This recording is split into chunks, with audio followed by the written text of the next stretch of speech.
ત્રણેય તત્વ જો ભેગા થાય તો જ આપણે સ્વસ્થ અને હેલ્ધી કહેવાય। શારીરિક, માનસિક અને સામાજિક સુખ એટલે શું? આપણે બીમાર હોઈએ તો આપણું શારીરિક સુખ નથી એવું કહી શકાય, પણ અમુક ઉંમર સાથે અમુક શારીરિક તકલીફ પણ થતી હોય છે આપણને।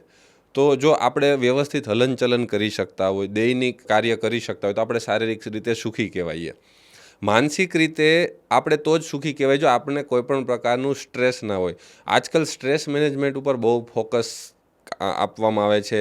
મોટા સિટીઝમાં બધી જગ્યાએ વર્ક લાઈફ બેલેન્સની વાતો કરવામાં આવે છે, કેમ કે એવું કહેવામાં આવે છે કે માનસિક સ્ટ્રેસ ઓછો કરવો જોઈએ। તો એ માનસિક સુખ થઈ ગયું। તમારા શરીરમાં કોઈ બીમારી ના હોય પણ તમે માનસિક રીતે પીડાતા હોય, તમારી ઉપર બોસનું કે સુપિરિયરનું કંઈ ને કંઈ પ્રેશર હોય તો તમે સ્વસ્થ કે હેલ્ધી ના કહેવાઓ। ત્રીજું સોશિયલ અથવા સામાજિક હેલ્થ કહેવાય। આપણે મનુષ્ય શારીરિક રીતે અને માનસિક રીતે સુખી હોઈએ પણ સામાજિક રીતે એકબીજા સાથે સંકળાયેલા ના હોઈએ તો પણ આપણે સુખી ના કહેવાય, કેમ કે મનુષ્ય સામાજિક પશુ છે, સામાજિક પ્રાણી છે। મનુષ્યની વ્યાખ્યા એવી કહી છે। તો એના માટે આપણે જે સોસાયટીમાં રહેતા હોય ત્યાં બધા સાથે હળીમળીને સંકળાઈને રહેતા હોઈએ તો આ ત્રણેય તત્વ જો ભેગા થાય તો જ આપણે સ્વસ્થ અને હેલ્ધી કહેવાઈએ। કોલેસ્ટ્રોલ શું છે?